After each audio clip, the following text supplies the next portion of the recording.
Mata o Carapanã aí.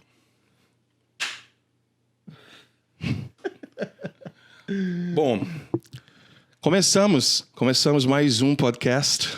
Hoje é o contrário. Hoje quem vai falar com a gente é Erlon Viegas. Ah, é? Sou eu, ué. É você. Então bora. Teu sobrenome é espanhol? É espanhol. O nome também é espanhol. Erlon é espanhol? Ele é todo... Seria Erlon Erjan. Erjan? É. Era o que eu pensei também. Você pode ver. Erjan? Interessante. E quem teve a ideia? Cara, é de um maestro espanhol, o Hernan Chaves. Quem teve a ideia? Eu acho que foi minha mãe, não sei. Ela conhecia? o maestro? Conhecia, eu acho. Não sei, eu perguntei pra ela falou isso e eu nunca... Duvidou? Eu nunca duvidei. Eu falei, então tá. É um De nome repente que... era um gari lá da esquina da rua dela que ela conheceu. E ela disse que é uma maestra. Eu nunca pesquisei, olha. Nunca pesquisei pra ver se existe mesmo esse maestro. Olha, quem agora. quiser pode colocar aí, pesquisar, de repente encontra a Pra origem ver se do nome. existe mesmo, né? Nunca pesquisei. Mas é isso. Quantos bora anos lá. tu tem, Erlon? Bom, tenho 33. Tu tem 33? Nasci em 87. Um ano depois de ti. É mesmo? Isso é sério? Sério. Então o Erlon mentia a idade dele até um dia desses. Achei que ele tinha 20 e poucos. O que é a diferença de uma pessoa mais magra, né? Porque a gente já tá gordinho, olha só como a gente fica com cara de 50. Mentira. Então, Erlon, um ano depois, Um ano depois. faz peguei aniversário que dia? 2 de outubro. 2 de Outubro. Tu acredita em signo? Mais ou menos. Não. Na verdade, não. Não Já sei. desapontou uma galera Uma aí que tá galera aí, assistindo, né? que provavelmente acreditava que porque você está vestindo Não vermelho, sei, o pessoal, você... O pessoal fala, ai, libriano e tal. Sou libriano, não sei o que. Libriano é isso, é cheio aquilo. de crush por aí e tal. Mas não bate, não casa. não cabe. Na verdade, eu sou meio cansado de estar sendo inventado o tempo todo, saca? Sendo inventado pelos outros? Sendo definido, Sendo né? definido por signo, por coisas. Verdade. Né? E eu vou chegar nesse ponto aí que durante a nossa conversa sobre a invenção do Erlon. Como é que funciona a invenção do Erlon? Bora fazer o contrário do que fizeste. Bora começar de hoje e ir pra trás. Ir pra trás? Bora. O que tu faz hoje em dia como pessoa? O que tu gosta de fazer Cara, em termos de eu produção, etc? Tá, eu gosto de dizer que eu sou um produtor teatral, gosto de dizer isso, mas não gosto de definir coisas. De dizer, eu sou tal coisa, eu sou isso, eu sou aquilo, eu sou só produtor, sou só professor. Eu tenho uma formação acadêmica em pedagogia, me especializei em estudos contemporâneos do corpo, fiz o curso técnico em ator, e agora eu estou no mestrado de Educação Científica e Matemática, que não tem nada a ver. Não mesmo? Com nada. Não, eu faço ter a ver, né? Porque a arte tem esse poder, né? De fazer ter a ver tudo. Uhum. Tudo tem a ver com arte. Né? Então a arte tem esse poder. Então eu trabalho com arte lá com o pessoal da matemática lá, quebrando umas cabeças por lá. Né? Estourando umas cabeças por lá. Já dirigiu Já dirigi espetáculos. peças, espetáculos? Já fui dirigido também por vários... Tu lembra quantos já dirigiu? Acho que dirigi... Mesmo as co-direções também. Sim, Quantos sim. ao total? Acho que não foram muitos, não. Acho que 6 espetáculos, 6 ou 7 espetáculos. É muito pra quem não tá na área, não conhece. Pra quem quer fazer filme, é muito fazer 6. Sim, são 6 ou 7 por aí. Mas metade das produções são produções musicais, né? Que eu sou apaixonado por teatro musical. Teatro musical, tu tem essa paixão, então. Tenho uma paixão, e é uma paixão que surge meio aleatório. Tudo na minha vida surge meio aleatoriamente, assim, sabe? Tu não tiveste aquela coisa de desde criança eu gostava nunca de tive. tal Eu não queria coisa. ser nada quando eu era criança. Eu queria dormir. Tu era o famoso vagabundo. Eu era, bicho. Uma criança vagabunda. Eu posso dizer que eu tive uma infância muito privilegiada, sabe? Porque... Sem dúvida. Porque E é bom tu ter essa consciência, porque isso é que as pessoas às vezes confundem, né? Sim. Eu tive uma infância muito privilegiada e muito escrota ao mesmo tempo, sabe? Porque eu nasci ali no seio da família cristã, da família homofóbica, da família machista, sabe? Nascer ali. E eu fui tudo isso. Fui um escroto, acho que metade da minha vida. Acho que até meus 15, 16 anos, eu fui um escroto mesmo. Era quase que um ódio interno, né? Um ódio interno, mas é um ódio que a gente não sabe que é ódio. A gente acha que tem que ser aquilo. Tem que ser aquilo, porque não existe outra forma de ser. Porque os pais ensinam isso. Os pais trazem esse ensinamento, né? Então, a gente vive aquilo que a gente... E quando chega no momento que você entra numa universidade, que você conhece outras coisas, outras pessoas, outro modo de vida, eu gosto de falar de modos de vida, porque até então você tem contato com outras pessoas como você ali no ensino médio que estão em dois lados, ou você avacalha ou você é avacalhado, né? Na minha época era o avacalhar, né? Não era o bullying ainda, mas ou você avacalha ou você é o avacalhado. Então, eu já era o avacalhado, porque eu usava aparelho externo. Então eu já era o monstro, né? Então Entendi. eu já era Já o tinha excluído. teu- Eu já teu tinha a minha jaula ali, já tinha o meu lugar de onde já tinham me colocado, né? Como eu disse, né? Eu já era inventado daquela forma. Entendeu? Então já era o monstro ali. Eu era o girafa. Tu era o girafa? Eu era o freio de burro. Não é curioso que a criança ela nasce com uma maldade? Ela é natural, ela em geral, ela pode ou não ser trabalhada para que ela não seja exalada, vamos dizer assim. Eu acho que pode. Mas eu acho que tá dentro um senso de Sim, maldade sim. atrelado eu ao acho que- crescimento. Eu não sei se maldade é porque é muito, eu acho maldade e bondade muito relativo, né? O que é mal pra mim, né, não é mal pra ti. O que é uma calamidade pra mosca é um banquete pra aranha, É verdade. né? Então, eu acho muito relativo o que é o conceito de maldade e de bondade. Mas sim, eu acho que a criança, ela traz isso de casa mesmo, né? Das experiências dela também. Não vou dizer que é só isso, mas também das experiências dela e das coisas que ela vê, que ela ouve o tempo todo. A criança, como a gente já falou esponja, aqui, né? é uma esponja, um papel em branco, literalmente, cara, literalmente. E a gente absorve tudo. Existe uma ponta de biologia ali nela, existe uma ponta de Sim. parental, né? Existe a questão social de onde ela está sendo inserida. Sim, eu acho É que um conjunto mix, é de... um conjunto de coisas que vão formando ela. E eu acho que E como é que foi no teu caso? foi muito assim também, sabe?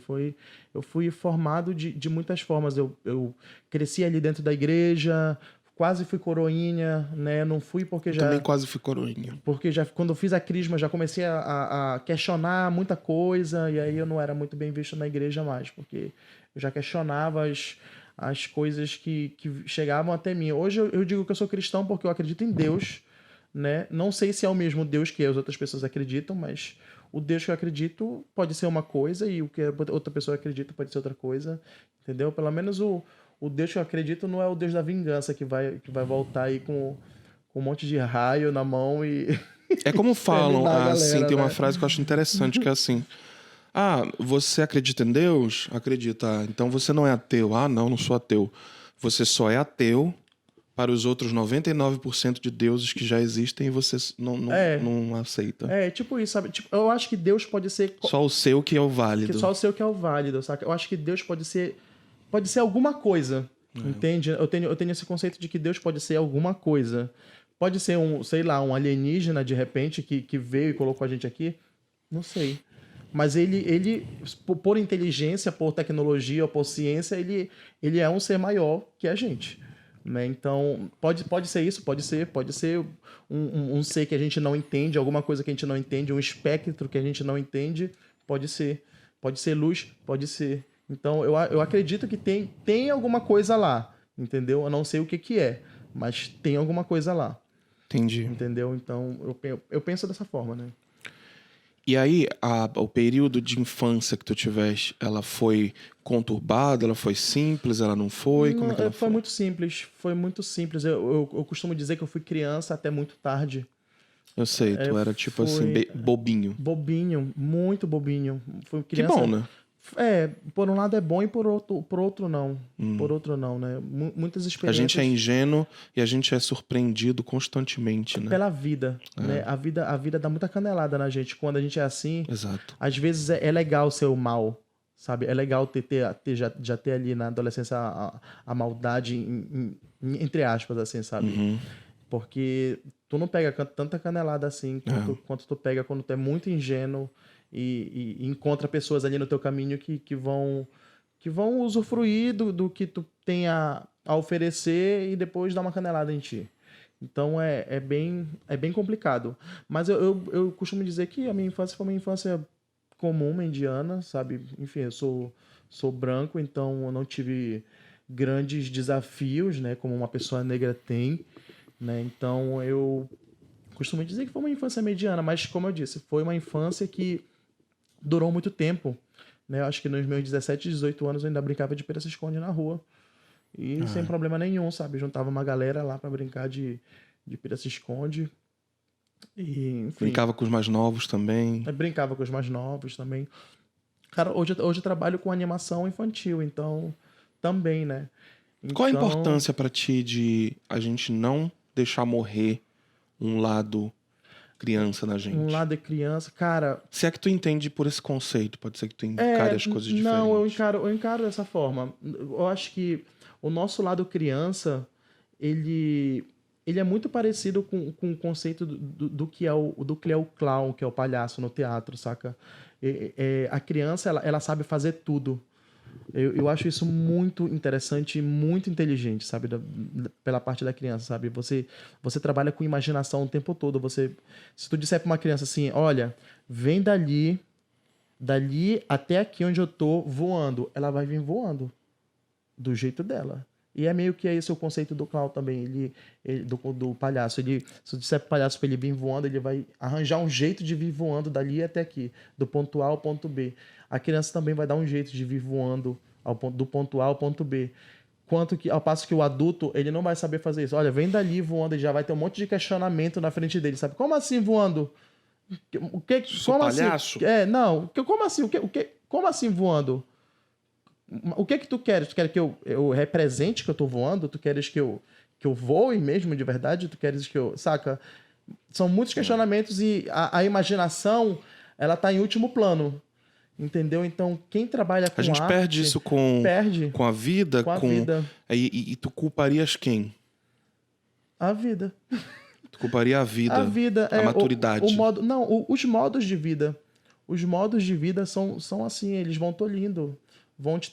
Eles vão cada vez mais, como eu falei, te inventando e te colocando em posições de sujeito onde tu vai escolher, tu quer estar ali ou não. Só que isso inconscientemente. Eu tô falando agora em escolha porque agora eu consigo enxergar essas posições que me colocam, que não me colocam. Entende? Então, você vai escolher. Se você é taxado a gente falou no nosso último episódio lá do gay afeminado. Você é taxado do gay afeminado, você vai escolher enfrentar aquilo, né? Ou você vai escolher esconder. Então ali é uma escolha. E é Entende? muito mais difícil E esconder. é muito mais difícil esconder. Muito mais difícil esconder. Eu sempre tive uma voz mais fina e um jeito mais afeminado, apesar de ser cis, apesar de me ver como homem, de me enxergar como homem, né? Como cis, né? É aquilo que eu tava falando do espectro, né? Do espectro. Mas eu tenho um O espectro jeito... não é definido Não. muito para um lado nem para outro, Nem né? pro outro. Mas eu tenho um jeito mais afeminado. E era horrível, porque ele na minha adolescência, tu fica te policiando o tempo todo pra não fazer uma mão diferente, pra não, sabe, fazer um trejeito diferente, pra não parecer diferente, saca? Tu fica te policiando o tempo todo e é um pesadelo, cara.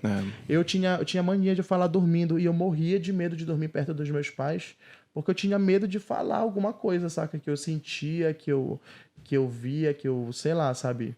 Que eu fazia, eu tinha medo de falar pra eles, dormindo. Então, é um medo que tu nem dormindo, que é um momento de descansar, tu não consegue, saca? Descansar, tu tá com aquilo o tempo todo. Né? Eu Eu tive namoradas, eu nunca pensei em minha sexualidade, até porque, como eu falei, né, eu fui criança até muito tarde.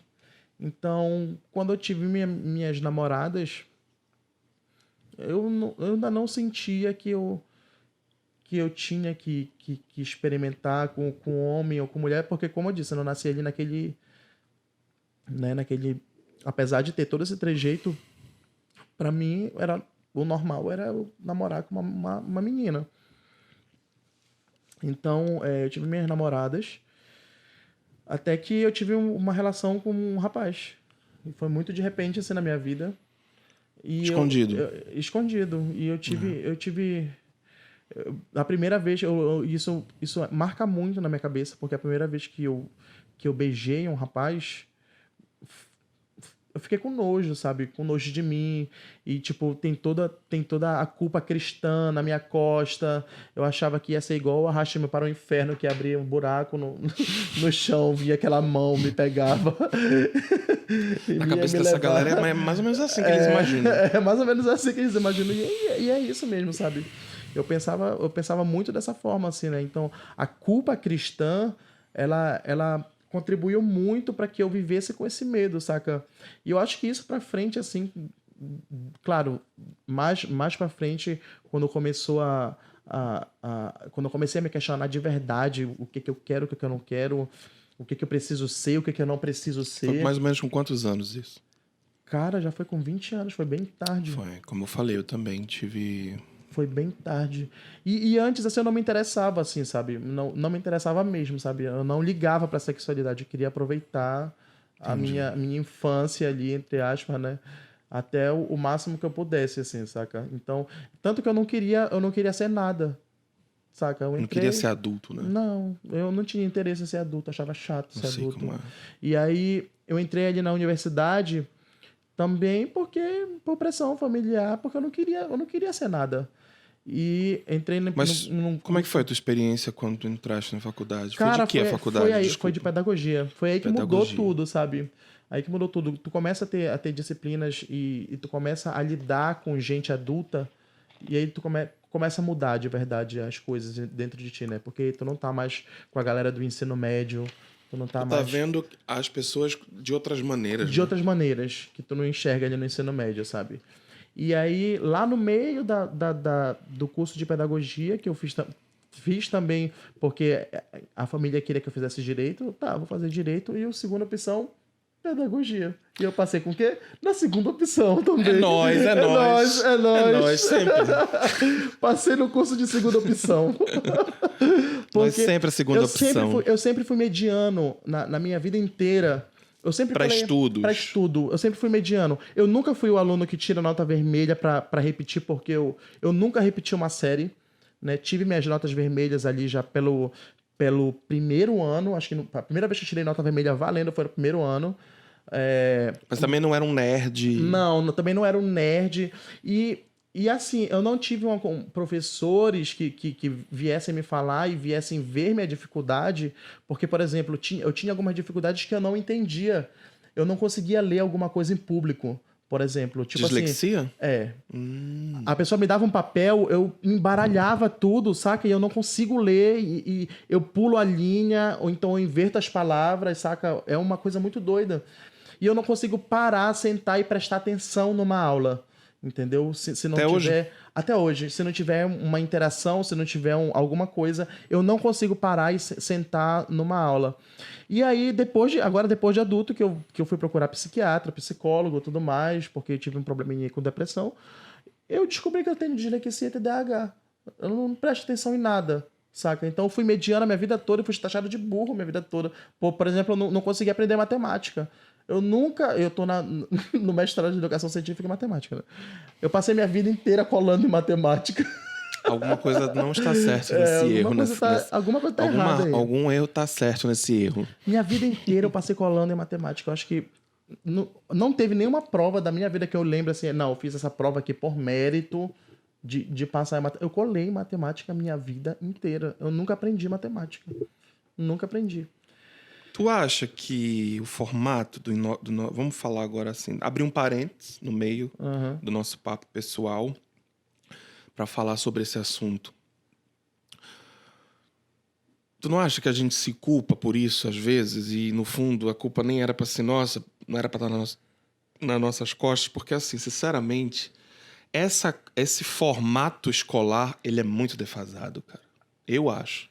Essa coisa de matérias definidas dessa maneira, como um meio de ensino para um futuro, para uma vida, eu acho não só defasado, como eu acho muito pouco aproveitado Cara, para o ser eu humano. acho que não é o formato da educação que tá o problema.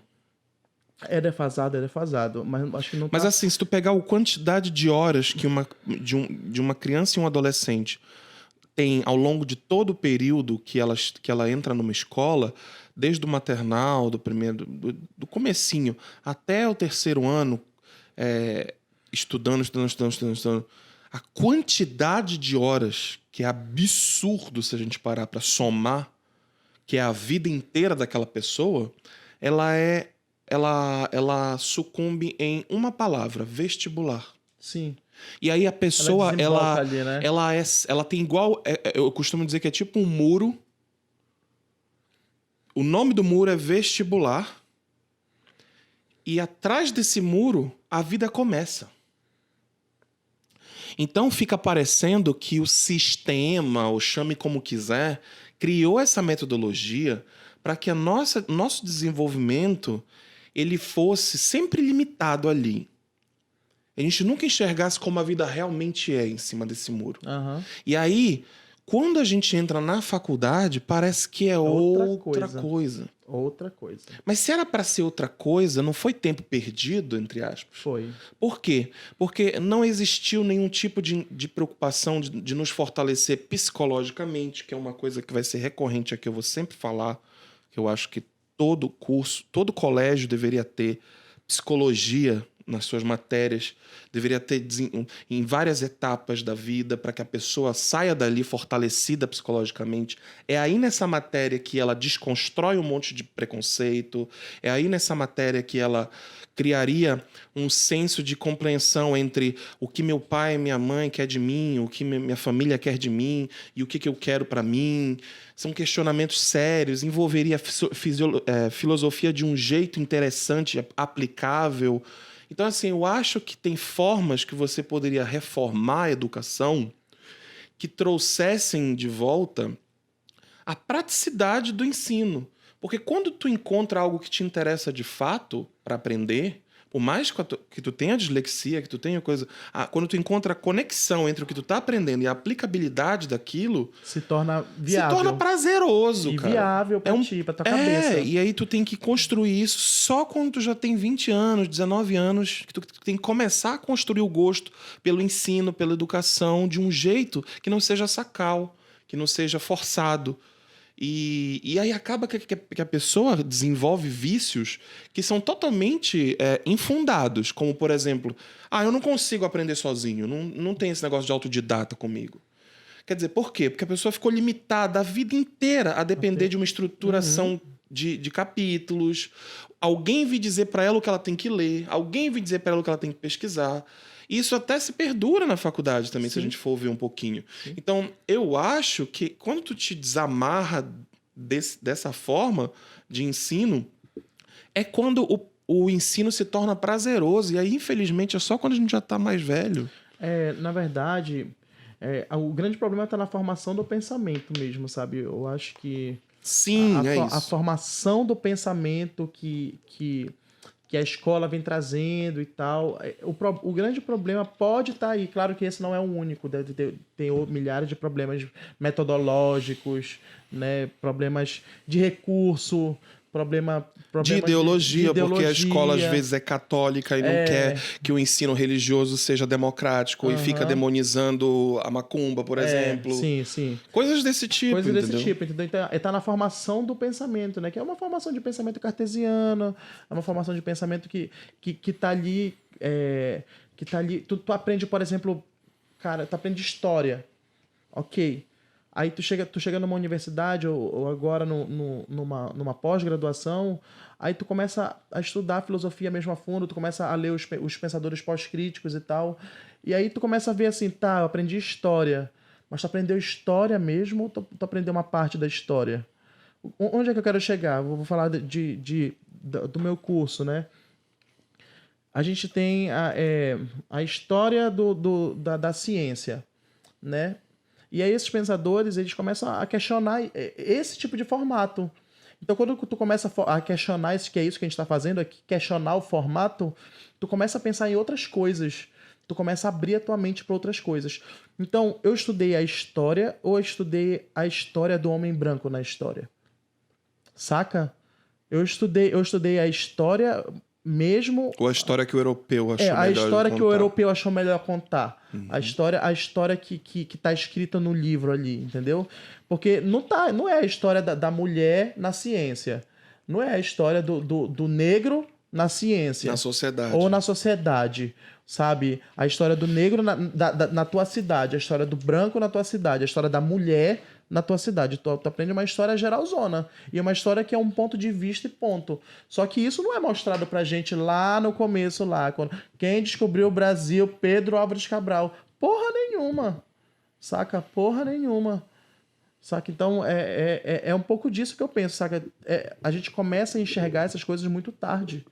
Muito tarde já. Não foi Pedro Álvares Cabral que descobriu o Brasil.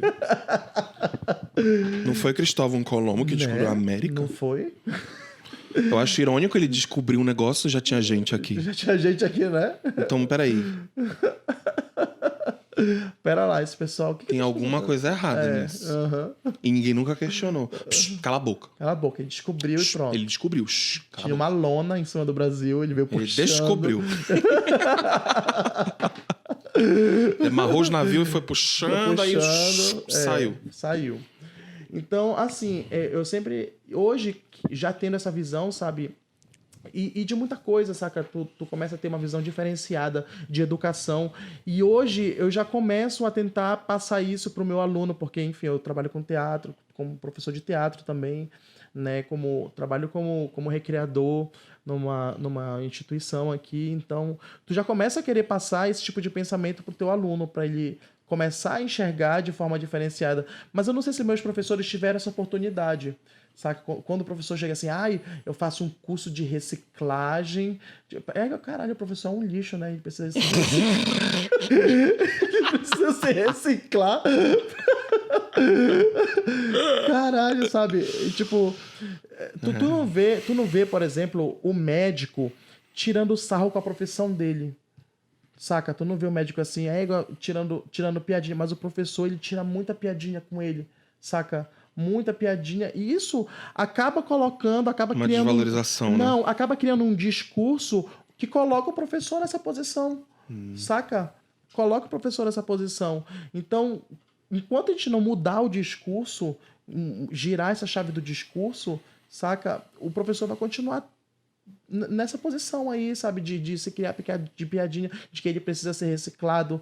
Não, cara, o professor, ele tá em constante formação, bicho. O cara tem que estar todo dia estudando para ele poder... No outro dia eu comentei que todas as profissões que se prezem deveriam viver em constante, humilde aprendizado. Com certeza.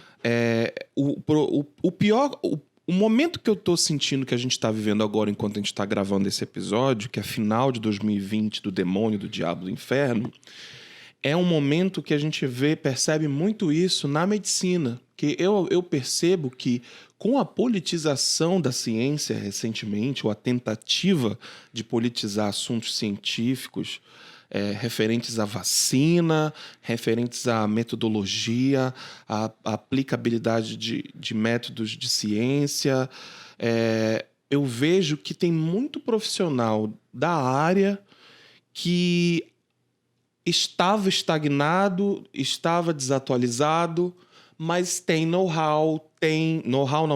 tem status, tem uma longa carreira e aí usa disso para entrar nas plataformas de comunicação, gravar os videozinhos dando dicas defasadas ou dando depoimentos defasados como se eles fossem a realidade atual. Vou ser mais específico e bem sucinto. Eu vi essa semana passada de um membro da minha família, postou num grupo da família, um médico renomado dizendo para a gente ter extremo cuidado com essas vacinas que estão saindo agora. Aham. Por quê?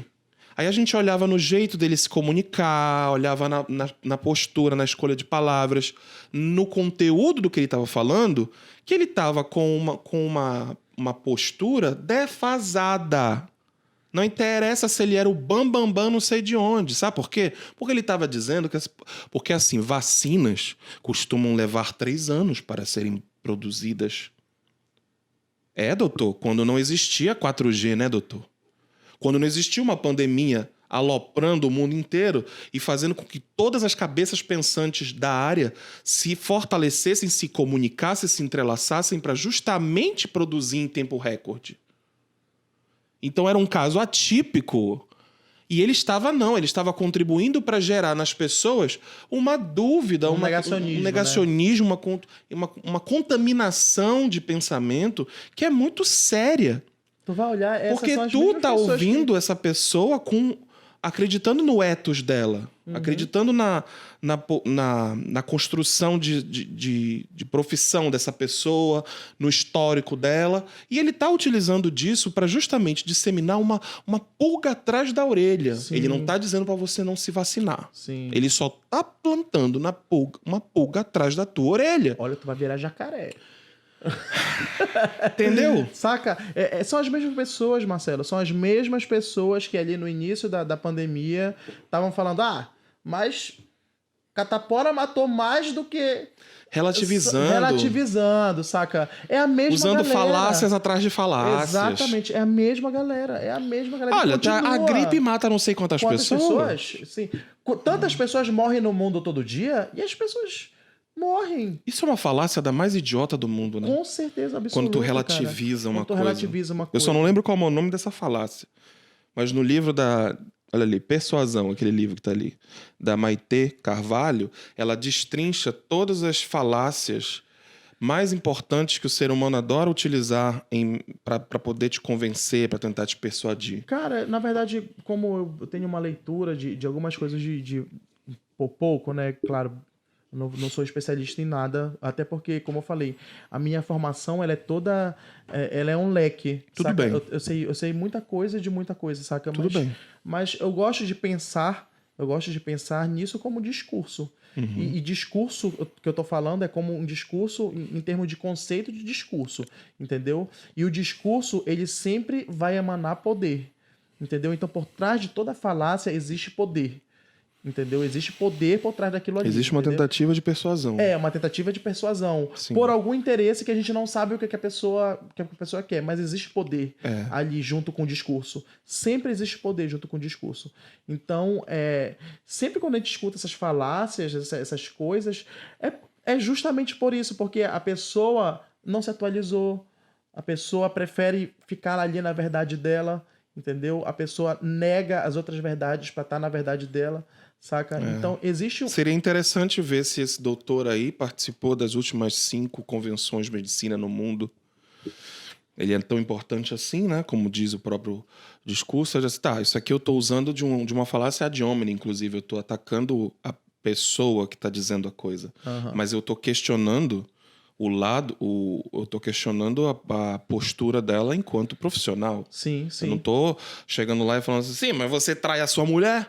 Sim, como essa galera adora fazer. Isso é o ad hominem. É a falácia ad hominem. Você ataca a pessoa de um jeito baixo para você desestruturar a pessoa no debate. Sim. E para desvalorizar a fala dela por meio da construção de quem ela é. Só que isso só expõe o quê? A sua inabilidade de falar do assunto em questão. Da coisa em Você não fala da coisa, você desvia. E é isso que a maioria dessas pessoas faz. Tu votou no Lula. Eu falei, não votei no Lula. Aí a pessoa fica, não? Porque não tem esse negócio? Tem. Se tu não gosta do presidente atual, é sinal de que tu votou no Lula. Ou votou no Haddad. Ou votou no não sei o quê. Ou não quer dizer que tu poderia ter uma terceira opção ali. Sim. Não existe. É isso. Mas me fala, vamos voltar aqui. No processo de adolescência para fase adulta, que tu entraste na faculdade, no caso na universidade, não foi? na área de pedagogia, teve contato com pessoas distintas.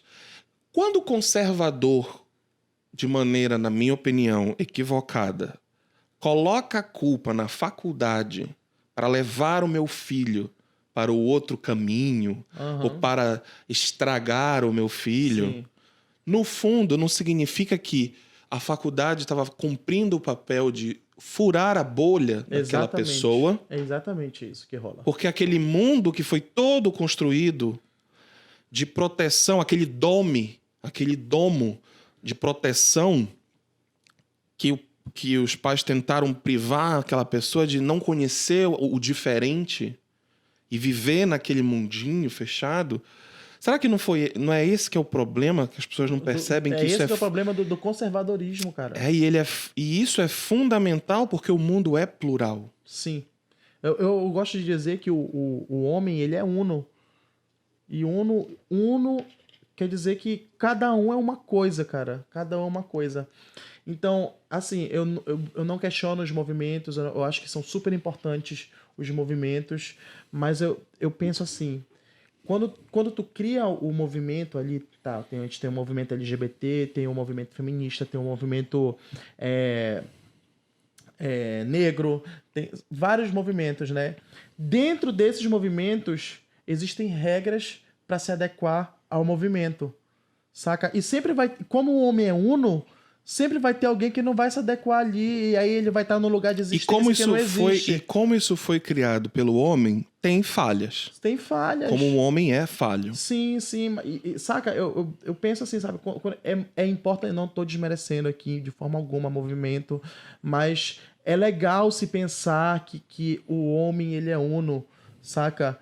Eu tenho uma amiga que a gente pode até trazer um dia ela aqui, que é a Joana, e ela tem uma fala muito bacana, sabe? Que ela diz que ela é negra e ela só descobriu que ela é negra depois que ela se descobriu como mulher preta depois que ela entrou na universidade. Porque até então ela não era preta, saca? Então ela fala que quando ela entrou na universidade, as pessoas, o movimento cobrava pra ela não alisar o cabelo dela. E ela gosta de alisar o cabelo dela, cara. Ela se sentia bem daquela forma. Ela não queria entrar no movimento para deixar o cabelo dela de outro jeito. Então sempre tu vai ter as caixinhas dentro das caixinhas, saca? E o movimento de libertário é muito difícil de acontecer, saca? Porque o pensamento sempre vai estar atrelado a alguma forma de agir, a caixas, a lugares onde tu tem que ser inventado naquele lugar. Porque se tu não for inventado nesse lugar, tu tá em lugar nenhum. Entendeu? Tu vai ser o oposto. Se tu não tá naquele lugar, então tu é de direita, então tu é conservador, saca? Sempre tem que estar numa posição. Sabe por que eu vou comentar aqui algo que eu tenho certeza que, além de polêmico, é necessário? Eu vou apresentar aqui como é que funciona a minha visão da importância dos lados políticos. Porque geralmente a gente gostaria que não tivesse. A gente diz que gostaria de que não tivesse. Mas assim, uma coisa é o que a gente gostaria, a utopia, e outra coisa é a realidade. Vamos falar da realidade. Na realidade, existem pessoas conservadoras e existem pessoas progressistas, ok? Para mim, eu vou roubar um pouco da definição do que eu acredito sobre isso do professor Jordan Peterson, que ele é um cara inclinado à direita, com alguns valores de esquerda que muitas pessoas de esquerda não percebem, inclusive. Acham que ele é um cara radical da direita, o que não é verdade. Uhum. Ele teve algumas polêmicas. O professor Jordan Peterson, não lembro se ele é americano ou canadense. O Jordan Peterson, ele define da seguinte forma. Perguntaram para ele por que é importante existir hoje na nossa sociedade o progressista e é importante existir hoje na nossa sociedade o tradicional, não? Qual é a outra palavra? Desculpa, me fugiu. Acabei de falar. É o progressista e o conservador. Aí ele diz, de maneira muito simplista, ele explica, olha, isso aqui é uma maneira muito simplista, mas ela é bem prática de se entender. Para que a sociedade funcione, ela precisa que ela evolua mas seja freada quando essa evolução está desestabilizada, está descontrolada. Então, é como se fosse um push and pull. Vai para frente, mas tem que ter um pouquinho de calma. Então, a função do progressista é ser mais criativo, é inventar métodos, é criar... Eu não estou dizendo que do outro lado não exista, mas eu estou dando o core básico da coisa. Sim. E o conservador, ele tende a segurar um pouquinho a bola e dizer assim, olha, vem, não, calma. Tá querendo fazer uma coisa daqui, tá querendo criar uma coisa dali, tá querendo criar uma coisa dali. Calma. Bora ver o que de fato dá pra gente gastar aqui dinheiro com essas ideias, porque tu tá com ideias maravilhosas, mas bora sentar aqui pra gente ver o financeiro, se de fato dá pra gente aplicar isso assim assado. Quer dizer, na visão dele, a definição dele é de que é necessário que ambos sentem numa mesa para conversar. Sim. Porque ambos vão ter vantagem de estarem um sendo complementado pelo outro. E vendo coisas do outro. Agora, quando você que está me ouvindo falar isso aqui já está quase desligando, apertando o pause ali, ou caindo fora, ou apagando o nosso podcast por causa disso, volta para sua bolha e vai falar para quem já acredita nas suas coisas. Mas você, progressista, não vai ter tanto progresso, porque você precisa sentar com o diferente na sua frente. E não como diferente, mas como alguém... Deixa eu ver aqui, o que eu posso aprender com essa pessoa diferente de mim? Ou não aprender, né? Dizer, ou não aprender, ou confirmar algumas coisas. Confirmei que não era isso. Pronto, mas não quer nem conversar, não quer sentar, não quer... Não vou dizer convencer. Mas, cara, o que é política? Política é sentar numa mesa com as diferenças. Sim. E é exatamente o que o nosso presidente atual não faz. Não faz. E a antiga não fazia também. Não. No segundo mandato, a nossa presidente antiga fechou as portas do gabinete dela. E foi esse o tiro no pé. A política, ela não pode ser feita com tiranismo. Ela não pode ser feita de longe. Ela tem que ser feita sentado numa mesa. E é isso que falta para a gente perceber. E eu, roubando essa definição do Jordan Peterson, porque quando eu ouvi, eu disse, bom, muito sensato da parte dele essa definição. Porque até então, eu tinha uma inclinação para um dos lados e achava que o outro lado estava errado. Não. Sim. A utilidade do outro lado tem que ser não só percebida, como aprendida.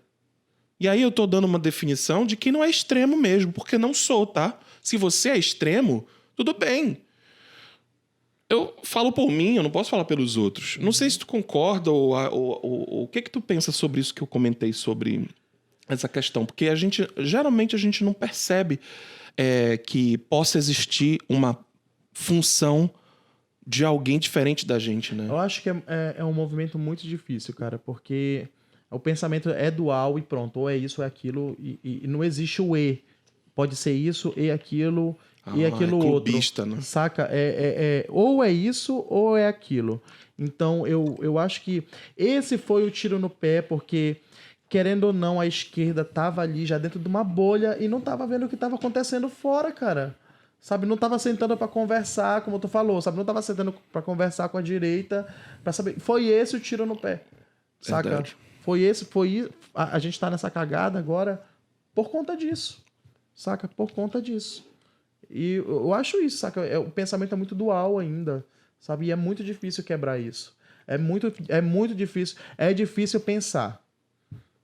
Tá? É difícil pensar. É difícil pensar de outras formas. A gente gosta de ser pensado. Né? A gente gosta de só se colocar na posição que já foi pensada. Pra mim, já tá bonitinho ali. Eu vou escolher isso daqui. Eu não vou pensar... Falta humildade, né? E falta humildade. Eu não quero pensar coisas novas. Eu quero me encaixar ali, ficar bonitinho ali, entendeu? Eu acho que rola muito disso, sabe? Um conformismo também, saca? Rola muito disso. Quando eu falo disso, do pensar, eu bato muito nisso, sabe? Eu bato muito nisso pra minha vida. Porque eu trabalho com criatividade. Eu gosto de pensar coisas novas, sabe? Eu gosto de pensar jeitos novos de fazer e de viver, sabe? Eu gosto de pensar modos de vida. Saca? Porque eu quero fugir do modo de vida cristão que eu fui criado a vida toda. Eu quero fugir do modo de vida, porque eu não posso me encaixar por gostar de homem e de mulher de trans e de tudo, porque eu não sou gay, então eu não me encaixo ali, saca? Eu sempre tô fora das casas. Eu não posso ser gordo porque eu tenho 96 quilos, mas também eu não posso ser magro porque eu tenho 96 quilos. Então eu não posso ser, saca? Então eu tenho que ficar procurando um lugar? Não, eu quero inventar o meu modo de vida. Saca? Inventar modo de vida é muito difícil. É muito difícil, porque você está sempre sendo manipulado, entre aspas, sendo moldado pela heteronormatividade, pelo cristianismo, pelo pensamento cristão. Tanto que gosto de pensar assim, tá, ok, sou gay. Qual é o sonho do gay? Também, eu não vou falar de todos, tá? Não gosto de generalizar. Mas é o quê? Se casar. Ah, eu quero casar, eu quero o direito de casar. Saca? Eu quero o direito de ter a minha casinha com cerca branca e casar, saca? Cara, esse é o ideal hétero. Esse é o ideal hétero de vida. Saca? Por que ele não consegue inventar uma coisa nova? Fugir disso. Saca? Porque o ideal tá ali impregnado. É um fenômeno, cara, que é muito doido. Eu vou falar contigo agora de um livro que eu li chamado A Invenção do Nordeste, que fez a minha mente assim explodir, saca? Quando tu fala assim, eu vou falar vários exemplos aqui pra ti. Me fala o nome de um cientista aí. Albert Einstein. Albert Einstein. Me fala o nome me fala Já sei onde vai chegar. o que vem na tua cabeça quando tu fala Nordeste? Nordeste, Whindersson. O Whindersson Nunes, o que mais? Tiririca. O que mais? O que vem na tua cabeça? Ah, minha tia que mora lá. Mas quais são as imagens de Nordeste? Praia. Praia, o que mais? Sertão. Sertão, o que mais?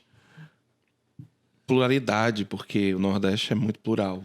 Nós não somos do Sudeste. Mas geralmente as pessoas, elas pensam logo em fome. Sertão. Sim, seca. Seca. Sabe? Essa é uma imagem do que Nordeste. Nem a África, né? Essa é uma imagem do Nordeste que já foi pensada, saca? E ela é passada pra ti e é um fenômeno muito doido, porque as coisas que são pensadas pra ti, elas ficam ali impregnadas e naturalizadas em ti. Entendeu? Assim como eu falo pra ti, pensa num cientista, tu não consegue pensar num cientista mulher. Saca? Vem a figura do Albert Einstein, do cientista a gente não foi conhece, apresentado. não foi né? apresentado, saca? Então, tu não consegue pensar no cientista negro, tu não consegue, saca? Então, essas coisinhas, quando tu abre lá o livro de história, ou o livro de biologia, que tu vê lá no livro de biologia lá, tu vai estudar verminose. Qual é a figura que tem lá, né? A figura do garotinho negro mexendo na vala, pegando verme, né? Então, o que o livro está te dizendo ali naquela mera imagem que é repetida durante décadas, ainda tá lá no livro, tu abre o livro de biologia, tá lá a mesma imagem. Tu não tem um garotinho branco nesse discurso. Não é irônico que muita gente recentemente da extrema direita criticou o método de ensino das escolas sem conhecer o método de ensino das escolas? Com certeza, essa crítica que tu tá fazendo real sobre o conteúdo que é ensinado nas escolas, ele vai oposto ao que as pessoas dizem que é ensinado no método da escola de maneira errada. Sim. Mesmo sendo uma questão errada e que deve ser defasada e precisa ser corrigida. Com certeza. Mas as pessoas que estão defendendo essa nova escola, ou sei lá como fala, o nome Escola Sem Partido, elas não sabem que isso já tá lá no livro delas. Já emaranhado. Tá. Emaranhado lá. Que a ideia que eles têm de radicalização esquerdista e sabe lá o nome que eles dão lá pra formação que estão dando nas nossas crianças, feita por professores de história esquerdistas e sei lá o quê, vai abrir um livro de história pra tu ver como ele é, com a estruturação dele. Vai ver o que é ensinado todo dia. Exatamente. É a história de Cristóvão Colombo. De Pedro Álvares Cabral. E é essa a minha crítica, saca? É essa a minha crítica, porque esse discurso lá do menininho que tá lá na beira da vala faz com que a gente cresça pensando que o preto sempre vai ser pobre e vai estar na beira da vala, saca? Pegando verme, e que o branco não vai ter verme. saca? São detalhes, é a capilaridade do poder, saca? O poder, ele tá na capilaridade da coisa. São detalhes que vão te dizendo e vão não te dizendo também coisas que existem e não existem. Colocando vai maquiando onde o negro não tem que estar, saca? Onde a mulher não tem que estar. Onde o homem tem que estar. O homem tem que estar aqui nessa posição, entendeu? E vai te colocando sempre em posições. Por isso que eu falo, eu cresci já depois que a gente começa a estudar essas coisas, a gente cresce cansado de ser colocado em posições, saca? Eu tenho que balançar a bandeira LGBT porque eu beijei um homem, saca? Eu tenho que balançar a bandeira saca? Eu tenho que me adequar às novas caixinhas que criaram para eu já pensadas por alguém. E se eu não fizer isso, eu faço parte do opressor. Do opressor. Eu sou o opressor. Não existe outra forma. Eu já tô ali como o tirano, ou então como o escroto, como, saca? Eu sou já o oposto do... Não existe indiferente. Não existe indiferente. Saca? Não existe... E a definição disso é o quê? É um radical. Não existe indiferente, não. Eu gosto de dizer que não existe o viver. Saca? Como um indivíduo. Tu mata o viver ali. Como saca? indivíduo, Como né? indivíduo. Como indivíduo uno. Saca? Como indivíduo único na vida. Que eu sou único.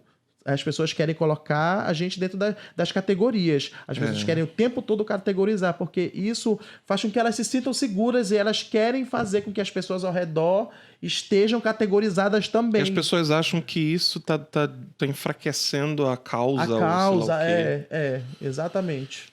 Exatamente. Então, eu penso muito por aí, sabe? Por isso que eu iniciei essa conversa falando que eu tô cansado de ser inventado. Eu quero inventar coisas novas, eu quero inventar lugares novos para viver. Construir a tua vida como tu quer construir tua vida. Como eu quero construir minha vida, entendeu? Porque o tempo todo as pessoas dizendo, olha, tu tem que fazer direito. Como agora, por exemplo, devem estar tentando encaixar o nosso podcast em um lugar. Em um lugar, exatamente. E não vão conseguir. Não vão conseguir, porque cara. Não tem limite. Porque amanhã... Porque amanhã a gente vai conversar uma outra coisa que pode ir de contra isso que tudo que a gente tá falando hoje aqui, saca? Então... Muitas pessoas acham que isso é uma pessoa fraca de posicionamento.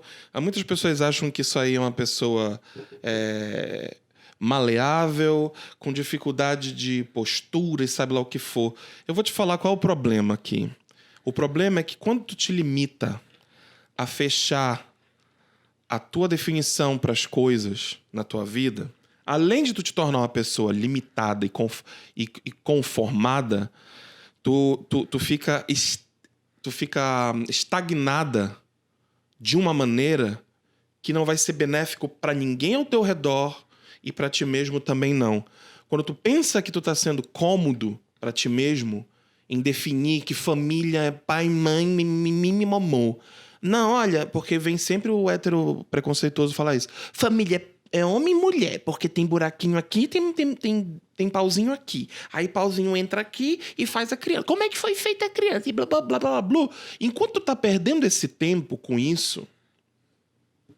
Por que eu digo que é perda de tempo? Porque ao teu redor, pessoas não estão vivendo do mesmo modo que tu quer ou está vivendo e vão continuar vivendo dessa maneira, quer você queira ou não. Não importa se você quer que o céu seja roxo, ele é azul.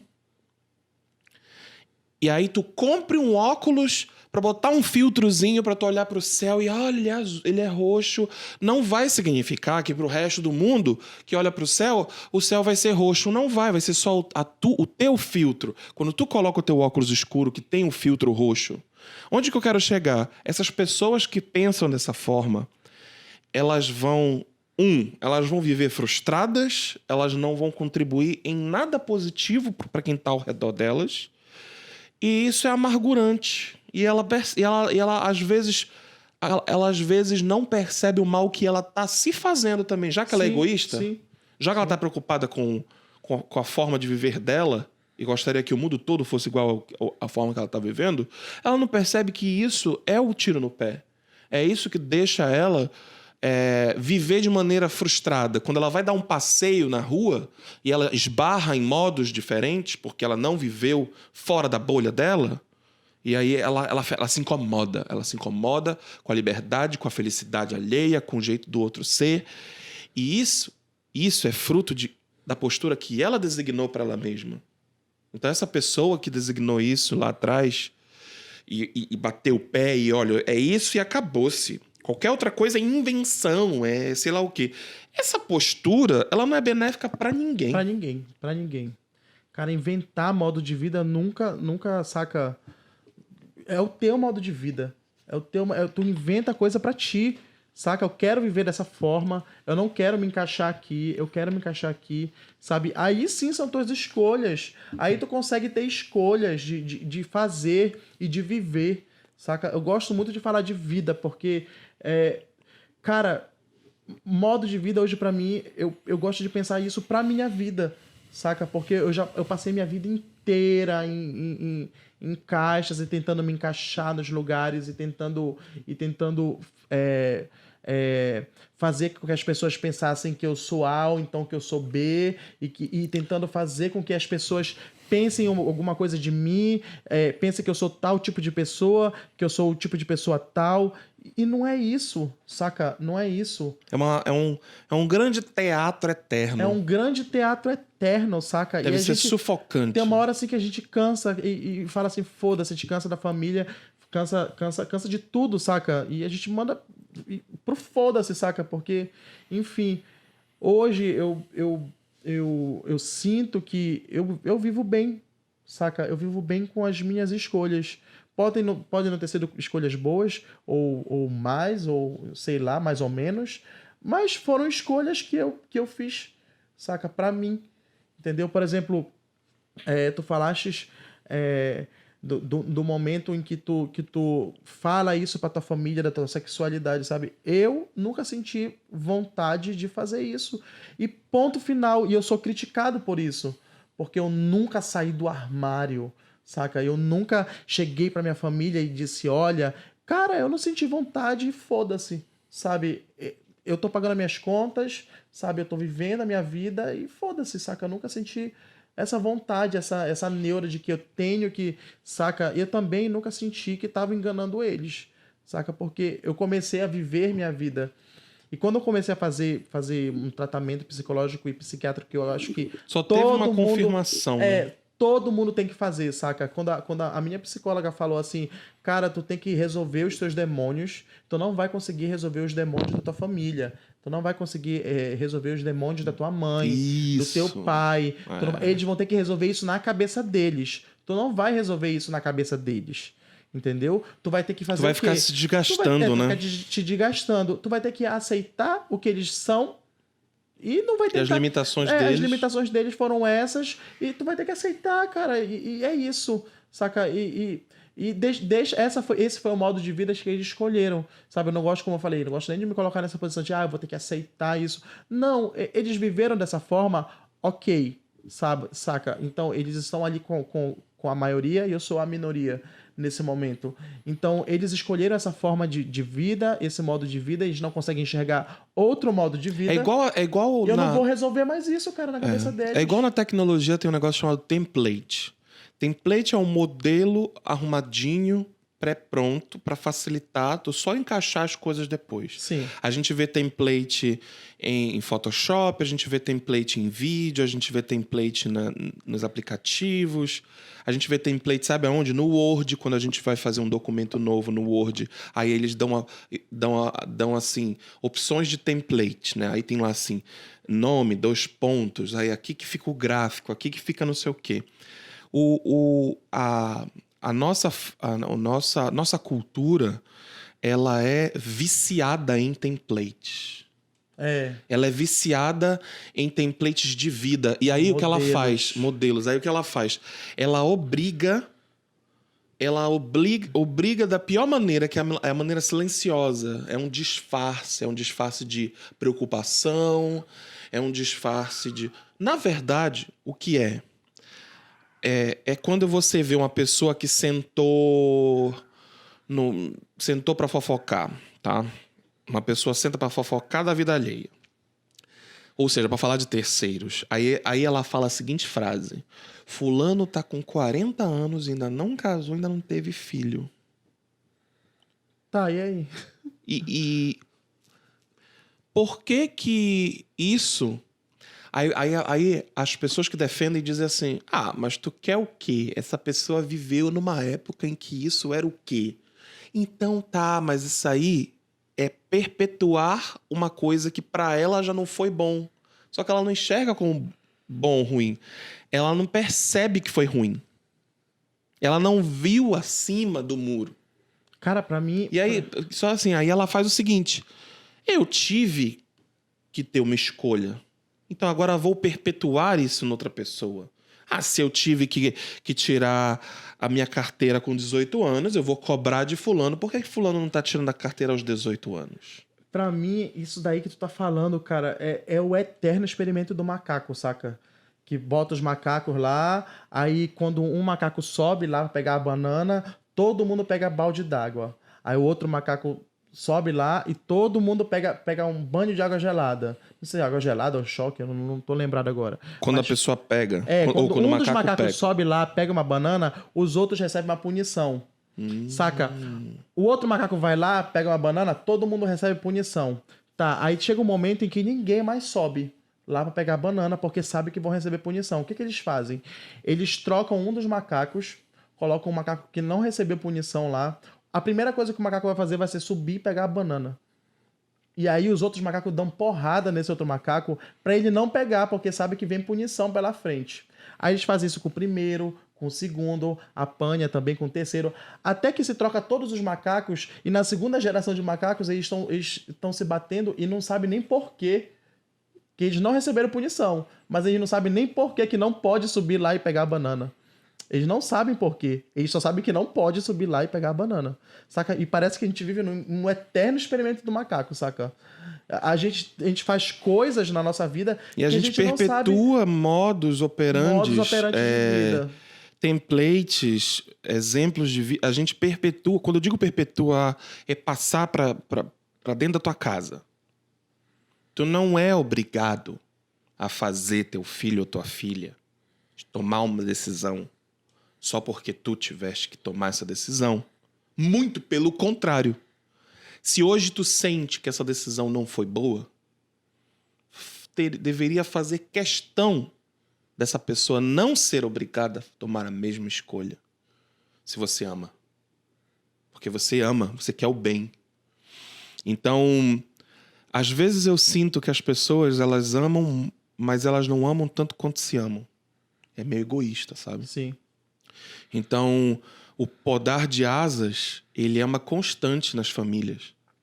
Ela perpetua. Ele é um movimento que me parece muito, pelo menos eu tô falando da minha experiência, tá? Uhum. Me parece que é um movimento que de coisas que os pais não conseguem alcançar e que eles querem que o filho alcance, mas que não vá muito além daquilo ali, porque, saca, precisa estar ali perto deles, saca, pra cuidar, Existe um egoísmo ali junto, saca? Que às vezes não é nem consciente, né? Não é consciente, não é maldoso também. Não é maldoso, mas ele existe ali, saca? Ele tá emaranhado na dinâmica de poder Na entre dinâmica de poder, o exatamente. superior, né? Do superior. Olha, tu vai conquistar isso aqui, mas não pode ser tão cedo, porque eu não quero que tu chegue aqui mandando em mim tão cedo aqui, entendeu? Eu tenho que ficar primeiro velha pra te poder ter poder sobre mim, entendeu? Então, É tipo um medo, né? é tipo um medo de que tu se torne poderoso demais, jovem demais, saca? Então, E não é irônico que... Não é irônico que isso realmente aconteça, já que são pais e filhos? sim, É. sim. O que eu quero dizer com isso? Quero dizer que você nem sempre tem o privilégio que a gente tem de tomar decisões que vão, às vezes, contrariar nossos pais e continuamos. A gente tem consciência disso, mas a gente também tem que entender que tem gente que realmente abraça que Foi assim que me apresentaram o template de vida, e foi assim que o colégio também não me contribuiu para me apresentar um template de vida diferente. E pior ainda, eu não gosto de ver pessoas que tomaram a pílula vermelha. Eu não gosto de ver pessoas que têm templates diferentes do meu. Sim. Porque, no fundo, o incômodo de ver essas pessoas, o incômodo de ver essas pessoas livres, leves, soltas e felizes, tá dizendo o que para mim? Que eu não sou livre, leve, solto e sou infeliz. Então, quando você sofrer com alguém que não compreende que existem outras formas de se viver ou de se construir a vida, de repente é o caso de você perceber que essa pessoa, ela não é limitada só porque ela quer. A limitação, ela existe porque simplesmente não foi apresentado outras alternativas para essa pessoa. E graças a Deus a gente tem um podcast hoje, uma das formas de comunicar, por exemplo, para muitas pessoas isso. Imagina antigamente a dificuldade que era para se ter essa conversa. Essa conversa ela é privada das crianças e dos adolescentes na escola, porque não é interessante para a escola que as pessoas criem individualidade. É interessante que as pessoas se tornem máquina, né? Se tornem robozinhos que vão sair dali, tirar seu carro, se endividar, depois se endividar com casa, depois ir...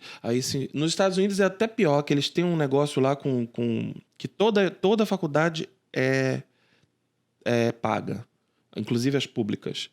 E os valores são astronômicos. Então, enquanto que os Estados Unidos tem uma vantagem de que é colégio e high school serem grátis para muitas pessoas, quando chega na faculdade, a facada ela é tão pesada que o jovem recém-formado nos Estados Unidos, ele tem que começar o mercado de trabalho escravizado de uma dívida bancária que lhe foi fornecida por um banco espertão, e esse cara vai já entrar no mercado de trabalho tendo que pagar uma dívida em torno de 150 a 200 mil dólares. Então, tu imagina tu começar teu mercado de trabalho, já terminar tua faculdade, né? Com esse déficit. Então, para quem aí acha que Estados Unidos é mil maravilhas, vai lá fazer uma chapa, bater uma chapa do teu tórax num médico para ver se tu tá com Covid ou não, para ver se tua Covid tá avançada ou não, e depois pega lá uma conta de 700 dólares que tu vai ter que pagar por causa de uma chapa.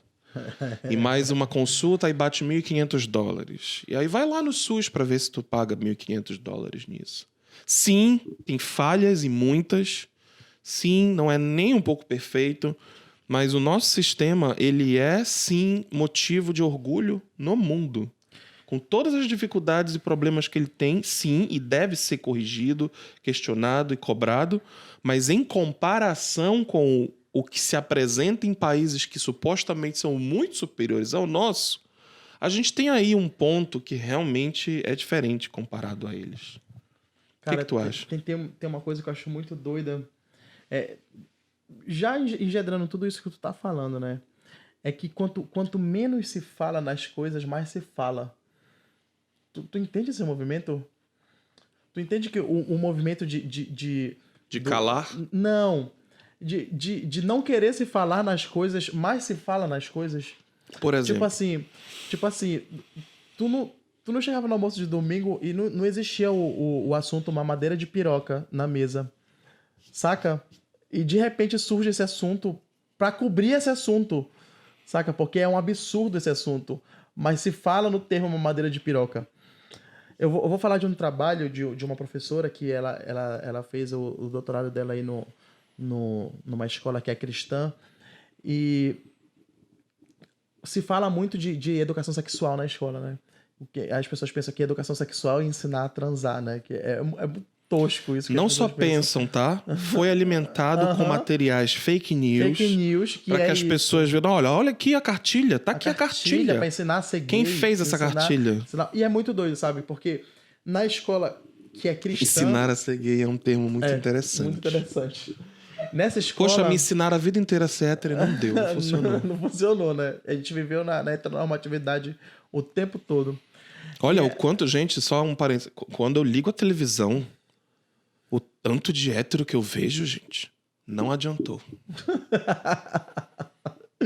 Então, quando essa professora faz um estudo de que quanto mais não se fala em sexualidade, mais se fala. Porque na escola cristã se ensina a que não tem as coisas que não tem que fazer. Não pode abrir a blusa da coleguinha no recreio. Sabe, umas coisas absurdas, uns materiais assim absurdos, falando de sexualidade explícita para explicar a não sexualidade. Saca? E tipo, se fala muito mais, o dobro de sexualidade do que numa escola normal, digamos assim, saca? Que não tem educação sexual. Então, o que tu tá falando é aquela coisa de quando você proíbe, aí mesmo que a coisa acontece. Aí mesmo que a coisa acontece. Saca? Até porque até hoje eu ainda não movimento vi muito esse modo atual no Brasil com relação à maconha, por exemplo. Eu não vi nenhum sucesso em diminuição de maconheiros. Sim. Aí esse modo da galera que fica dizendo que não pode liberar. Não pode liberar. Por quê? Vai acabar os maconheiros? Não, ao contrário. Vai o quê? Vai ter maconheiros. Porque o modo atual, o modelo atual, tem muito maconheiro.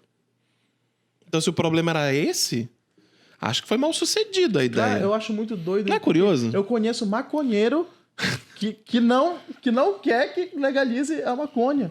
Saca? O cara tá lá fumando a maconha dele, sabe? Porque sei lá, tem um cargo altíssimo lá, conheço, tem um cargo altíssimo, mas não quer, saca? É errado.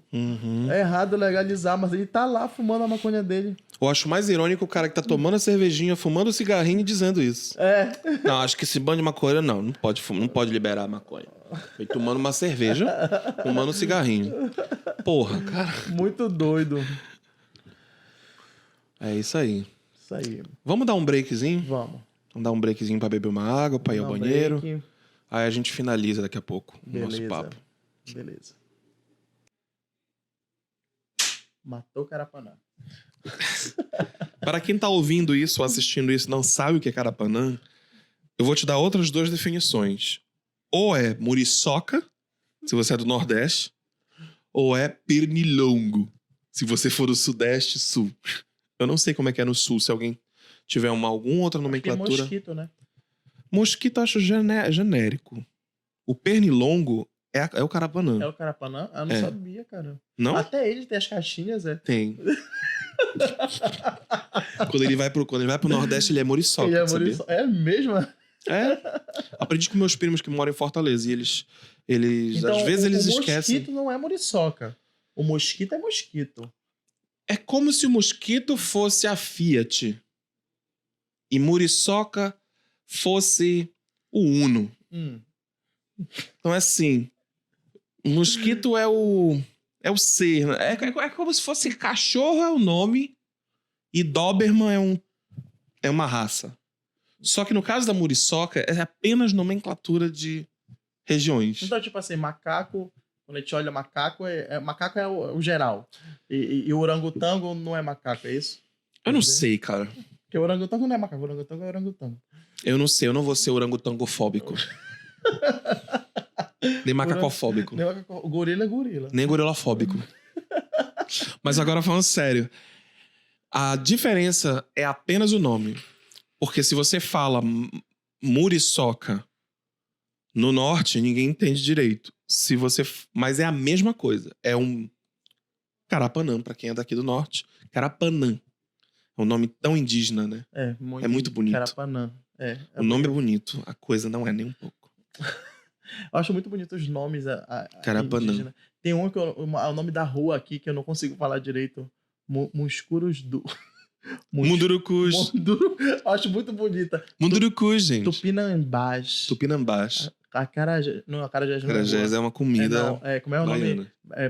Apinagés. Apinagés. Acarajés.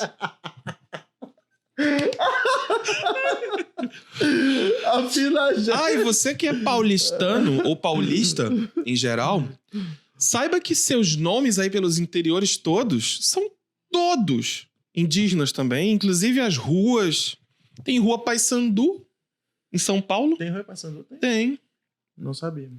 E, tipo, se você for pegar os nomes aí do interior de São Paulo, tem um monte de nome indígena. Eu tô falando isso, tô pegando um exemplo de São Paulo, porque às vezes o cara de São Paulo, ele fala assim, que nome estranho, Guamá. Castanheira, eu acho que é um... Nossa, que nome estranho, a Pinagés. Aham. É claro, cara, é um nome diferente pra ti. Mas o nome que normalizou-se ao teu redor, que tá aí, às vezes deixa eu ver um nome aqui, Caçapava. Sim. Caçapava é interior de São Paulo. Eu tenho certeza que Caçapava é um nome que não é europeu, né? Caçapava. Né? Tem uns outros aí, se vocês souberem nomes indígenas interessantes, de coisas interessantes, coloca o nome, 2 pontos e a descrição pra A gente. descrição pra gente. Isso aqui é o nosso bônus, é o nosso extra do episódio. Não tem nem por que a gente entrar no assunto. A gente só entrou no assunto porque a gente falou de Carapanã, de Muriçoca e de Pernilongo. Aham. Cara, agora eu vou te falar quem é o pai do Carapanã, mano. Quem é? Pai do Carapanã. Se chama Mutuca. Não, mas Mutuca... Moleque, Não, olha, vou falar aqui pra vocês. Eu não sei se vocês têm aí. Não, se não sei vocês Eu tiverem. não sei se vocês já foram perseguidos por uma Mutuca. Cara, Mutuca. Primeiro que Cara. Mutuca não é uma abelha. Não, Mutuca não desiste. Mutuca não é uma abelha, Mutuca não é uma caba. Mutuca é Mutuca. Essas outras que eu mencionei são punk pra caramba, são piores, eu acho. Sim. Mas a Mutuca, ela tá entre o Carapanã e a abelha. E a caba. E acaba.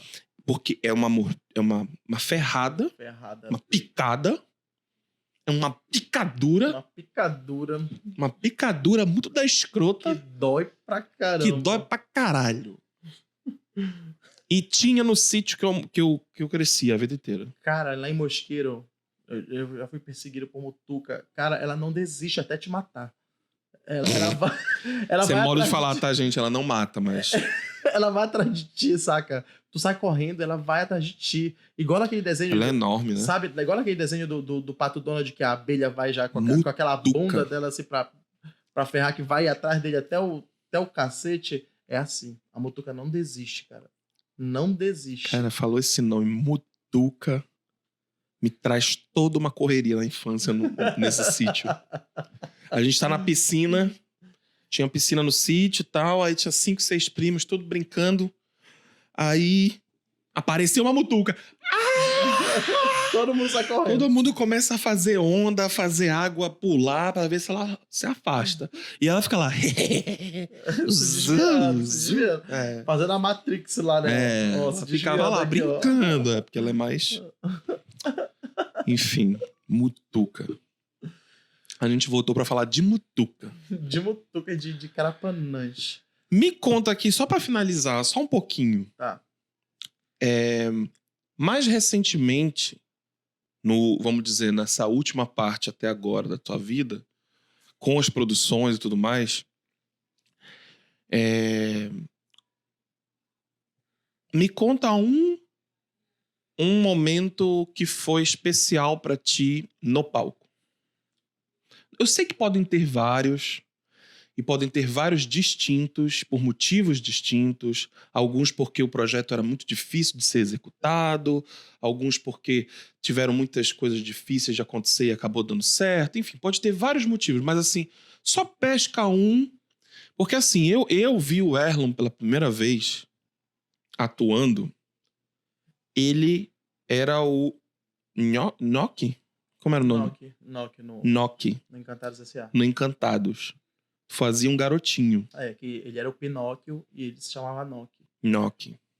No Encantados S.A. E, cara, esse era um espetáculo encantador. Desculpa o trocadilho, mas ele era encantador.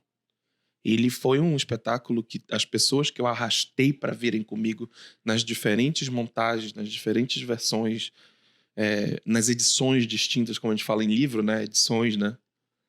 Não teve uma pessoa que não se emocionasse, não risse, não chorasse. Não... É muito bonito o Encantados. Sim, mas assim, como é que era pra ti Tu tava do outro lado. Tu chegou a dirigir esse espetáculo Não, junto? cheguei a dirigir. Chegou? Acho que a última temporada eu cheguei a dirigir o espetáculo. Mas ele durou 7 anos, né? Esse espetáculo durou 7 anos de. Chega mais perto, que eu acho que a gente tá um pouco desfocado. Pronto. Agora volta, Foquinho, volta. Voltou. Esse tempo todo a Mutuca tava desfocada. Ele foi um espetáculo que durou 7 anos, então foi um espetáculo que fez parte da minha vida, né? Então, pra mim, estar no Encantados era sempre uma briga, sabe? Porque eu sempre dizia pra diretora, pra outra diretora, pra Bárbara, que eu não me via como aquele garotinho. E ela dizia, não, mas tu é aquele garotinho, sim. Saca? E eu não me via como aquele garotinho.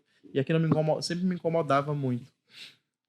Com a interpretação daquele garotinho, né? Que eu queria que fosse um garotinho, né? Fazendo aquele garotinho. Queria que fosse um ator, né? Eu queria que fosse um ator, um garotinho fazendo aquilo. Mas ao passo que... cara, se teve 4 apresentações que eu não chorei no final de verdade, foram muitas. Foi muita, porque eu sempre chorava no final ali daquele espetáculo. Eu chorava de verdade com o meu parceiro lá, que era o Gig, e a gente fazia uma cena final que tinha uma parte emotiva bem, bem forte. E eu chorava de verdade porque eu me ligava muito àquilo, né? Aquilo liga muito à infância. Mas acho que um momento muito especial para mim, enquanto artista, que enfrenta as dificuldades, que faz montagem em Belém, que faz montagem com o dinheiro do teu bolso, que monta tudo do zero. Eu acho que é um momento muito especial para mim e que eu tenho muito vivo isso na minha mente, que eu fiquei muito emocionado, foi de colocar no palco o espetáculo A Gente é Monstro, que foi uma livre adaptação do livro do Alan Snow, chamado He Be Monsters, que tem uma adaptação também cinematográfica, que é os Caixa Trolls, uma animação pelo estúdio Laika, se eu não me engano, o estúdio Laika que fez os Caixa Trolls. E eu fiz uma adaptação teatral desse espetáculo musical, com músicas autorais, com um roteiro também original, entre aspas, inspirado no mundo, mas um roteiro ali com um final diferenciado do que era o filme. E o filme, inclusive, quando a gente estava montando o espetáculo, foi muito doido, assim, porque na metade da montagem a gente descobriu que ia ter um filme, saca? Foi muito doido, porque quando eu escolhi o montar o A Gente é Monstro, eu já lia o livro, eu achava fantástico o livro, a visualidade do livro. Eu queria trazer aquilo pro palco, fazer aquilo ganhar vida, né, em formato de musical. Quando se criou o filme, sabe, muita coisa assim da visualidade do filme tinha muito a ver com o que a gente já tinha montado, saca? Foi muita coincidência, assim, sabe? Inclusive com personagens que a gente colocou, uns vilões que a gente colocou ali no meio, que tinham muito a ver com a personalidade dos vilões que colocaram na animação, saca? A gente ficou muito parecido com o que o que a gente criou, que não tinha no livro, né? Claro. Mas foi um espetáculo musical montado do zero, assim, que eu fiquei muito emocionado quando a gente conseguiu realmente montar. Ele já foi sabe? montado fora? Não, ele não Não? foi montado fora. Ele foi montado aqui em Belém 2 vezes. Que interessante Conseguiu montar aqui em isso. Belém, porque é muito difícil colocar um espetáculo no palco aqui em Belém. É muito difícil. Sem tu ter um prejuízo. Porque é sempre uma aventura, sabe? Tu coloca o espetáculo no palco, tu não sabe se tu vai ter um prejuízo ou se tu vai ter lucro. Ainda mais quando é do teu bolso. Geralmente é prejuízo. Mas às vezes tu consegue ter um pequeno lucro. Saca? Se tu não for uma escola, se tu for só uma produção. Já ia falar isso. Se eu sou uma escola, eu vou fazer os meus alunos Todo pagarem. mundo paga. Todo mundo, cada um paga o seu figurino. Eu vou aqui dar 6 ingressos para vocês, né? Que vocês vão ter que vender esses 6 ingressos aí. E já cobro para eles esses 6 ingressos, já tô cobrando o valor deles aqui, eles vão ter que dar o jeito deles de vender. Se não for nesse formato, saca, que não é o formato que eu costumo fazer, né? A gente já fez nesse formato também, assim, de fazer um workshop e tentar montar um espetáculo, eu já fiz nesse formato também, mas o A Gente é Monstro foi um formato de grupo mesmo teatral, e a gente montou tudo do zero, correu atrás de patrocínio. Uma pergunta sobre patrocínio. A culpa... Você acha que os patrocinadores são bem limitados e não percebem? Assim, as empresas em geral, os potenciais colaboradores não conseguem enxergar como um meio interessante para apoiar? Não há interesse. Não há interesse. Não há interesse se não for um grande espetáculo de São Paulo, entendeu? Se não for um Fantasma da Ópera, saca? Não há interesse para pequenas produções porque não gera lucro. Entendeu? Não gera lucro real para a empresa. Como a gente conseguiria... Precisaria de reformar algumas coisas para se encontrar um meio de ter lucro? Cara, aqui em Belém, eu não sei nem te dizer qual caminho teria que se tomar, sabe? Mas eu acho que o ponto de partida seria a gente ter uma mínima organização de artista, saca? A gente ter pelo menos um sindicato, que não existe aqui em Belém, entendeu? Porque eu já tive experiência lá pra fora, se tu não tiver um DRT pra te estar no palco, eu me apresentei num espetáculo de dança lá, e DRT, para quem não sabe, uma certificação de que tu te formou em ator. Certo? Então... No direito, o equivalente a isso a OAB. É a OAB, vamos dizer assim. Aí, então se tu for atuar no palco e não tiver DRT, você vai pagar uma taxa pros artistas. Porque você tá fazendo uma coisa que você não se formou para fazer. Entendeu? Entendi. Não teve formação para fazer. Então, se cobra isso lá, entendeu? Você se apresentou, não tem DRT, você vai pagar uma taxa de apresentação da pessoa que não tem DRT para o sindicato, né? Então, aqui não existe essa organização, entendeu? Então, esse seria, acho que, um passo fundamental, saca? Porque aqui todo Sabe mundo, que eu acho que a gente podia convidar pessoas da área que tu conheças para virem conversar com a gente aqui, justamente para a gente decodificar essa pergunta. Que coisas poderiam ser feitas? Porque é uma questão também da gente jogar no papel, jogar na mesa, jogar no ar, criar dúvidas. Mais outras pessoas podem vir aqui comentar e tirar. Com certeza. E de repente pode surgir aí alguns modelos, algumas formas de... E eu também não tô aqui falando que qualquer pessoa pode ir e fazer. Eu acho isso ok, muito legal, saca? Muito legal. Quanto mais arte, melhor. Quanto mais gente fazendo, melhor, saca? Quanto mais eu acredito na formação. Na formação, na organização da coisa, saca? Na organização da profissão ator. Sim. Saca? Pra se tirar ali o profissional e o acadêmico da coisa, entendeu? O cara que tá estudando, que tá fazendo curso. Senão tu cria uma ilusão nas pessoas, né? Tu cria uma ilusão nas pessoas. E aí elas vão quebrar a cara quando elas forem num outro modelo, num outro formato de... Cara, o pessoal procura muito aqui. Eu quero fazer teatro, quer chegar na Globo? Eu quero chegar na Globo. O que elas fazem? Eu vou correr pra escola de teatro, saca? E não cara. Não é uma outra formação, sabe? É uma formação que tu não encontra ainda aqui em Belém, que é a formação audiovisual, que é uma outra coisa. Claro, tu vai aprender muita coisa em termos de atuação, tu vai aprender um caralhau de autores que historicamente que pesquisaram arte, pesquisaram atuação. Existe muita coisa para se estudar. Entendeu? Então, às vezes as pessoas não têm essa paciência de estudar a coisa. Elas querem dar o close no palco e aparecer, saca? O que importa é a imagem, o imediatismo da coisa, saca? E é aí difícil também encontrar uma pessoa interessada pelo craft, né? Pelo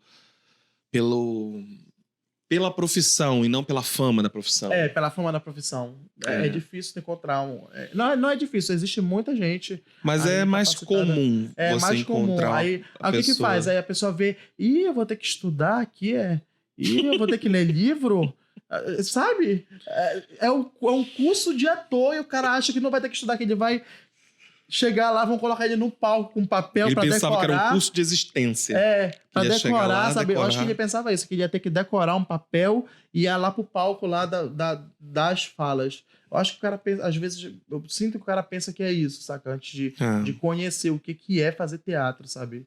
Antes de conhecer a dor... Ou atuar em geral mesmo. A dor e a delícia de fazer teatro, saca?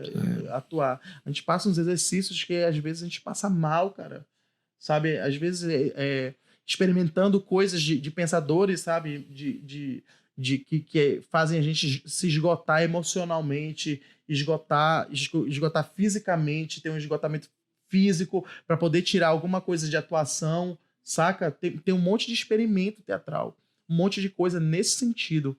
E aí o cara às vezes vai nessa e olha assim, eu vou ter que ler, e tem disciplina que tu tem que só que ler, saca? Só tem que ter... É teórica, completamente teórica. E o cara chega... Não, mas eu achava que eu ia lá pra... De lá já ia pra Globo. Eu achei que eu ia brilhar. Eu ia brilhar, que as pessoas iam me ver. Eu vou ser o quinto a entrar na cena? Eu não tenho fala nesse espetáculo? Como assim? Não, eu não aceito. O meu personagem tem que ter mais falas que o teu. Então é uma profissão que ela seduz muito pelo ego, né? Muito pelo ego. Eu acho que...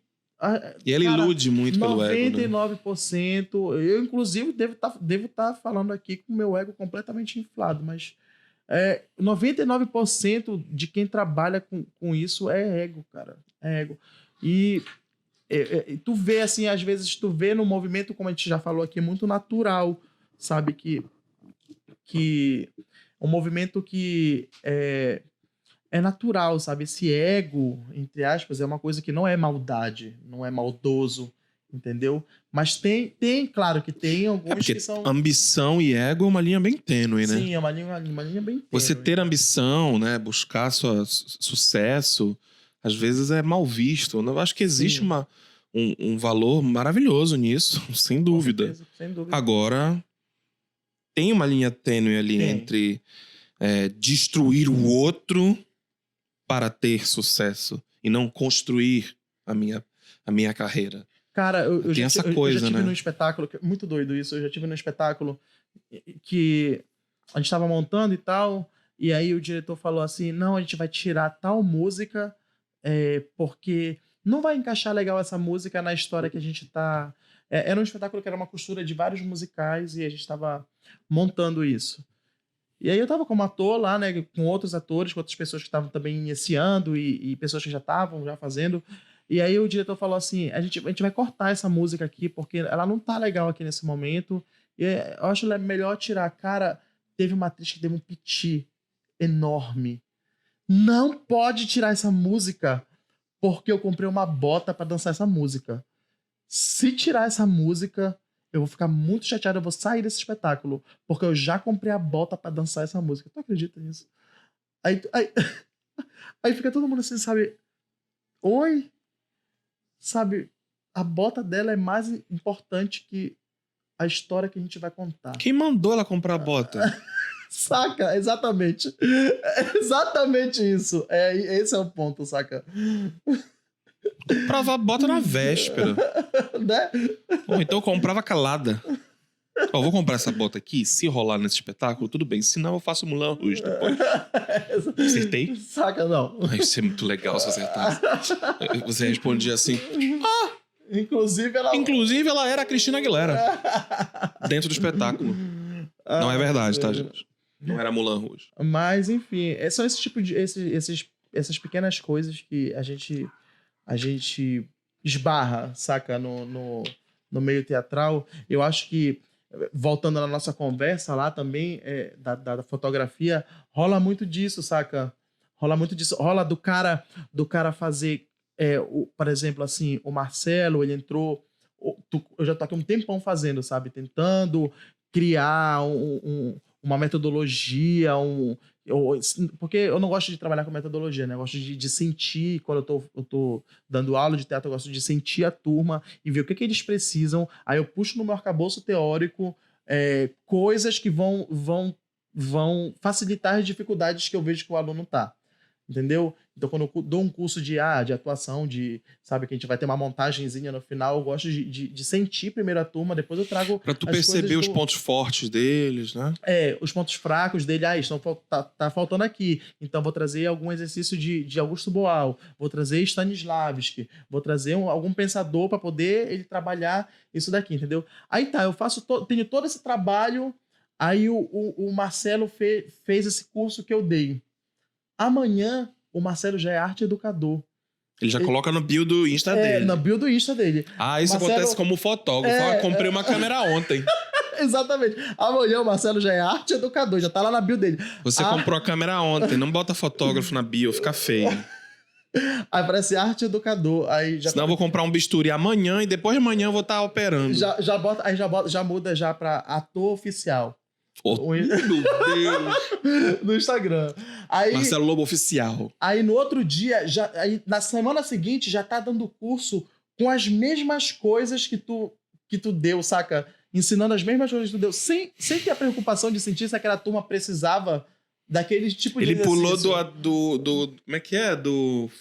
Meu, tem o mestre, tem o aprendiz. Então ele pulou de aprendiz pra mestre em uma semana. Uma semana, cara. Caralho! Ele achou incrível aquilo. O cara olha assim, é fácil isso. O cara vem pra cá, ele cria uns jogos, umas brincadeiras. Umas gincanas. Eu sei fazer isso. Umas gincanas. E eu sei fazer isso também.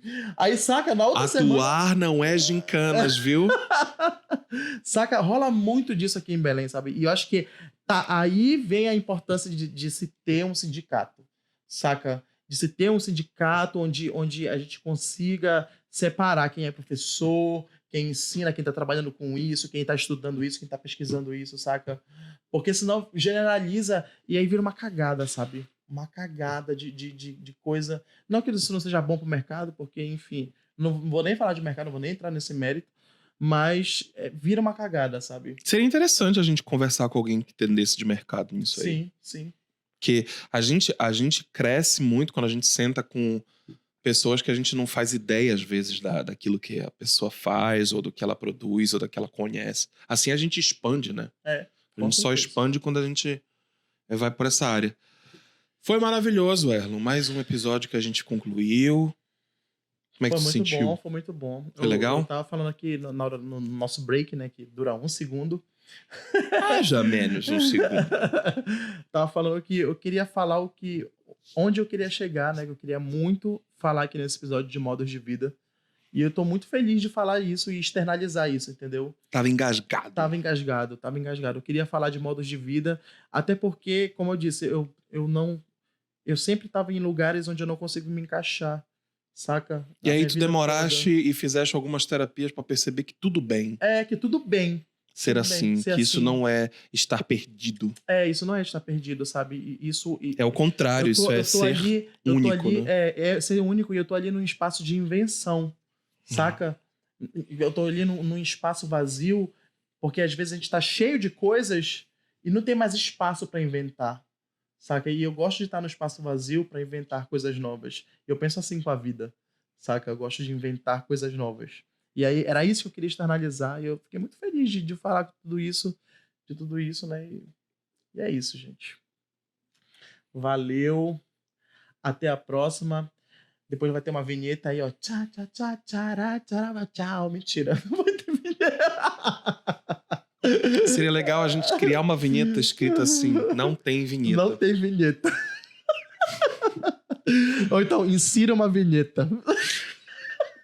Insira a vinheta aqui. Sabe o que a gente vai fazer agora? A gente vai desligar essa gravação e a gente vai combinar da gente gravar isso rapidão. Tá? E isso vai ser nossa saída e a nossa entrada.